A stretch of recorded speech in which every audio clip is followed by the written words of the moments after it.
자, 1번 같은 경우 만약에 우리가 이거 근각일수의 관계를 배우기 전에 풀었다면, 근각일수의 관계를 배우기 전에 이 문제를 풀었으면은 이제 근을 대입해서 연립했겠지. 모르는 게 AB니까, 그지? 근데 우리는 근으로 식을 바로 만들 수 있지.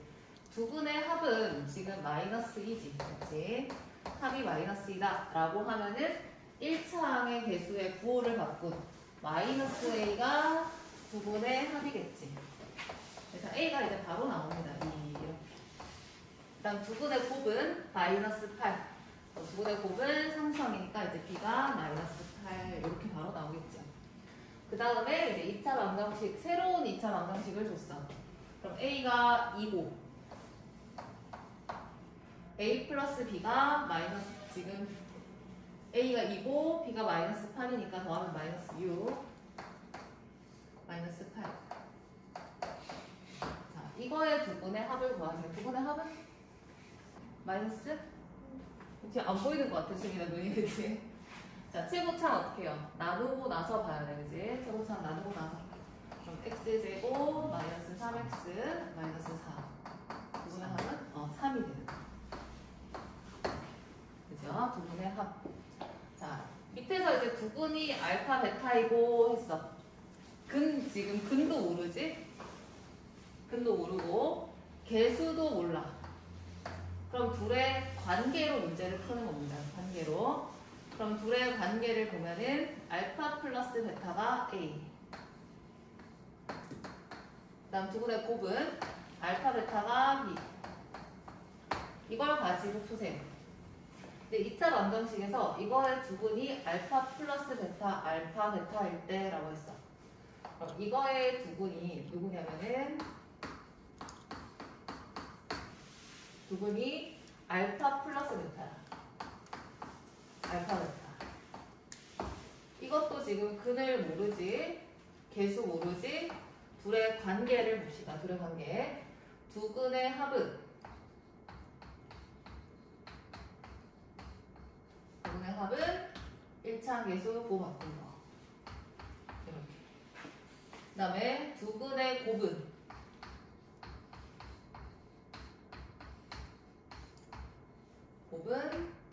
상수항. 이렇게 되는 식이 두 개가 만들어져요. 됐죠? 자, 문자가 너무 많다. A, B도 있고 알파, 베타도 있어. 그럼 좀 없애서 정리를 좀 해줘야 돼. 그럼 합이 A고 곱이 B라고 했으니까 여기서 합을 A, 곱을 B라고 하자. 그럼 이제 정리가 되면서 B가 1이 나오겠지. 그 다음에 합이 알파, A, 곱이 B. B가 1. 그래서 이제 A가 B가 나옵니다. 두 분이 알파, 베타이고 해서 이제 첫 번째 식에서 알 수 있는 게 알파랑 베타를 더하면 마이너스 A입니다. 이제 그다음 알파, 베타를 곱하면 플러스 B입니다. 이걸 아는 상태에서 이번에 구해야 될 거는 두 근이 알파 마이너스 베타 마이너스야. 그럼 두 근의 합이 1차 계수 부호를 바꾼 거 A. 그다음 두 근의 곱이 마이너스 알파 마이너스 1 베타 마이너스 1이 근이니까 곱이 상수항 마이너스 B. 이렇게 되는 관계인 거고, 그럼 두 개의 식을 연립을 해서 A, B를 찾아야 돼. 그럼 A, B를 찾으란 말은 A, B가 남아야 되니까 A, B가 남으려면은 알파 플러스 베타를 없애야 되잖아. 그치? 그럼 알파 플러스 베타 대신에 마이너스 A를 대입을 하면은 마이너스 A, 마이너스 2가 A가 되어서 마이너스 2가 2A, A가 마이너스 1 이렇게 나오겠죠. 그다음 밑에 식에서는 대입을 하려고 보니까 이제 합과 곱으로 좀 정리를 해줘야 대입할 수 있어. 그래서 알파 베타, 마이너스 알파 플러스 베타 플러스 1이 마이너스 B. 그럼 이 식에다가 A, B를 대입을 하면은 알파 베타가 지금 B, 합이 마이너스 A, 이렇게 되겠죠. A가 마이너스 1이니까 여기 사라지고 B는 0 되겠네요. 이제 2B는 0이니까 2B는 0 됩니다. 이렇게 풀면 됩니다. 그렇죠? 변수가 많아도 헷갈리지 말고 마지막 구하려는 거에 집중을 해주면 돼요. 자, 일단은 식에서 봤을 때 개수를 모릅니다. 근데 근도 몰라요. 그럴 때는 둘의 관계를 쓴다. 관계. 그럼 두근의 합이 K-1인데 뭔가 실체가 있어야 되잖아. 그래서 두근을 둡니다. 어떻게 두냐? 무언가가 2대 3이다 라고 하면은 2x, 3x 쓰면 되겠지. 근데 x가 있기 때문에 보통 2a, 3a 이런 식으로 쓰면 돼요. 그럼 두근의 합을 우리가 5a라고 표현을 할 수가 있어. 그 다음에 두근의 곱을 보면은 곱이 k예요. 그럼 두근을 곱하면은 이 3은 6a 제곱이라고 쓸 수 있다. 그럼 두 식을 또 연립을 해야 되겠지. 연립을 합니다. 그럼 차수가 다르니까 뭐 어떻게 할까? k는 5a 플러스 1 대입법이 제일 편하지. 차수가 다를 때는. 그럼 k를 여기다가 대입하면은 그럼 5a 플러스 1 2차 방정식이니까 이항시켜서 이렇게 되고요. 6a 그 다음에 a가 마이너스 6분의 1 또는 1 이렇게 됩니다. 그죠? 실수 k를 구하세요 했는데 k가 누구냐면은 a에다가 이 자리에 대입을 하면은 어디다 대입할까? 여기다 대입할까? k는 6a 제곱이야. 그럼 a를 여기다 대입하면은 k는 6 곱하기 36분의 1이니까 6분의 1. 그 다음에 k 이렇게 k가 2개 나올 수도 있다. 그럼 밑에 문제를 봅시다. 이번에는 개수 모르지? 근도 모르지? 그럼 근과 개수의 관계로 푸는 문제고 두근의 차가 2다 라고 하면은 하나를 알파라고 할 때 하나를 베타라고 하자. 둘의 차이가 이만큼 나는 거지. 그지? 그럼 문자를 2개 쓰면 또 헷갈리니까 하나를 2라고 하고 다른 하나를 알파 플러스 2 이렇게 두면 되겠지. 아니면은 하나를 알파라고 두고 하나를 알파 마이너스 2 이렇게 둬도 상관없죠. 어떻게 둬도 상관없어요. 그 다음에 이제 근과 개수의 관계 보자. 여기서 눈에 띄는 거 뭐야? 9부터 모여야 돼.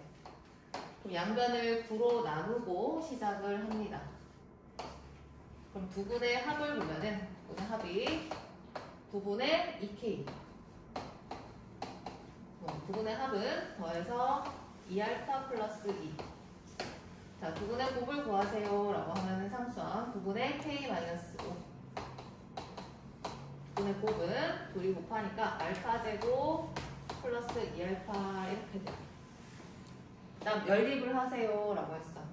연립할 때 k는 하는 게 좀 편하겠지, 그지? 자, 양변에 9 곱하고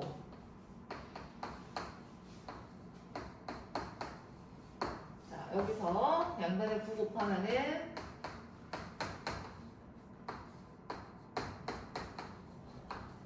이렇게 나오고 그럼 양변을 2 나누면 k 나오지. 그럼 k 자리에 9a 플러스 9 대입법을 하면은 다 이항시키게 0은 9a의 제곱이 있고 9a가 이항돼서 마이너스 9a 플러스 9가 이항돼서 마이너스 9 근데 마이너스 5 이항돼서 플러스 5 이렇게 되겠지. 그죠? 그래서 a가 3분의 1 또는 마이너스 3분의 4 이렇게 나오네. 그럼 이 a를 다시 대입하면은 k가 나올 수 있다. 그죠? 네, 수분해를 잘 하면 됩니다. 여기서 k를 없애면 되잖아. 그럼 여기다가 2를 곱해.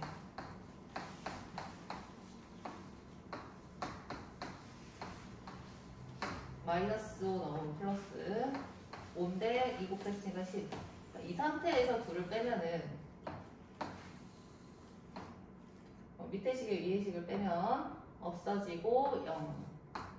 그럼 빼면은 18a 제곱 8A 빼면은 마이너스 8. 그러니까 이런 식으로도 할 수 있어. 가감법. 문자를 제거해서 대입해도 되고 가감해도 되고.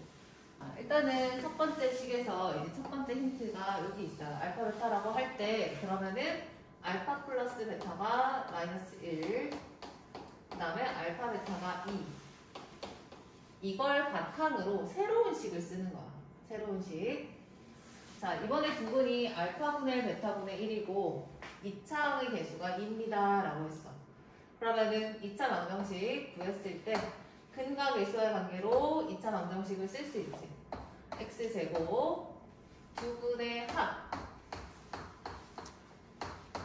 합에 부 바꾼 거 1차 합 두근의 곱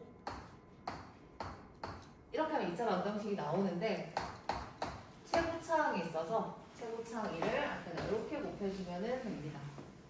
그죠? 자, 합을 보니까 이제 여기를 계산을 해야 돼. 그럼 합과 곱을 이용해서 알파 베타분의 알파 플러스 베타가 1차항 개수니까 얘가 2분의 마이너스 1 되겠지. 이렇게. 근데 앞에 마이너스가 있기 때문에 이제 플러스 해주고 그 다음에 둘의 곱이 2니까 2분의 1입니다. x제곱 이렇게 바꿔주면 돼요. 그럼 식을 쓰세요 할 때 있잖아. 보통 이거를 전개 다 하고 써야 되거든. 그래서 2x제곱 플러스 x 플러스 1은 0 이렇게 쓰면 돼요. 그렇죠? 만들어주면 된다. 자, 그 다음에 제곱 빼기 1, 제곱 빼기 1을 두근으로 하는 2차 방정식을 구하세요. 최고차항 1이니까 이제 신경 안 쓰고 해도 되고 일단 식을 바로 쓰면 x제곱 두근의 합에 부호를 바꾸고 x 1차 그 다음 둘의 곱은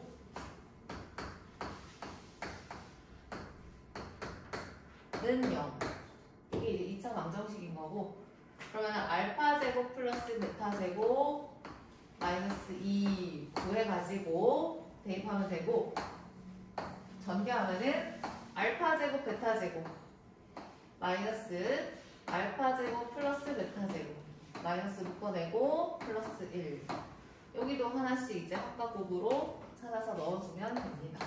그렇죠? 알파 세제곱 플러스 베타 세제곱 이게 이제 새로운 근이니까 이 근을 가지는 2차 방정식을 구할 거고 최고차항 배수 1이라고 했으니까 이제 끝이지 이게. 그럼 세제곱을 구해야 되는데 우리가 알고 있는 게 지금 이 방정식의 근이 알파 베타라고 해서 알파 플러스 베타와 알파 베타의 곱을 알고 있어. 그럼 모든 식을 이걸로 바꿔야 간편하게 구하지. 그럼 세제곱은 그냥 세제곱 하면 되니까 됐고 여기를 잘 구해야 되는데 세제곱식이 우리가 이제 두 개를 알고 있지.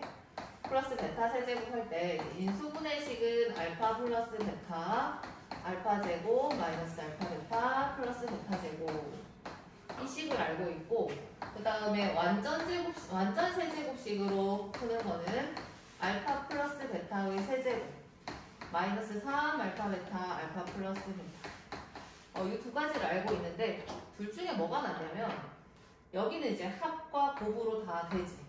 근데 위의 식은 합과 곱인데 제곱을 다시 구해줘야 돼. 근데 여기가 약간 귀찮단 말이야, 그치? 그래서 곱셈 공식 할 때는 이 인수분해식을 쓰지 않고 요 완전 세제곱식을 써서 풉니다. 왜냐면 합과 곱이 나와있기 때문에. 그쵸? 그럼 합이 지금 마이너스 3이니까 여기가 마이너스 27. 그 다음에 곱이 마이너스 2니까 곱하면 6. 에다가 합이 마이너스 4 해서 마이너스 18. 그래서 마이너스 45가 되겠네. 그래서 1차항 개수가 마이너스 45가 됩니다. 이렇게. 또 가만히 보면은 인수분해가 안 돼. 근데 우리가 인수분해가 된다고 하면 x 빼기 근 이거잖아. 근데 지금 인수분해를 못 시켜. 그래서 반대로 갑니다. 인수분해를 해서 근을 구하는 게 아니라 근을 구해서 여기다가 대입하면은 이게 인수분해가 완료된 거거든. 그죠? 그럼 반근의 공식을 쓰면은 1분의 마이너스 b 다시 플마 루트 b 다시 제곱 마이너스 ac 6 허근이야. 우리가 인수분해 할 수 없었어. 이렇게 되지.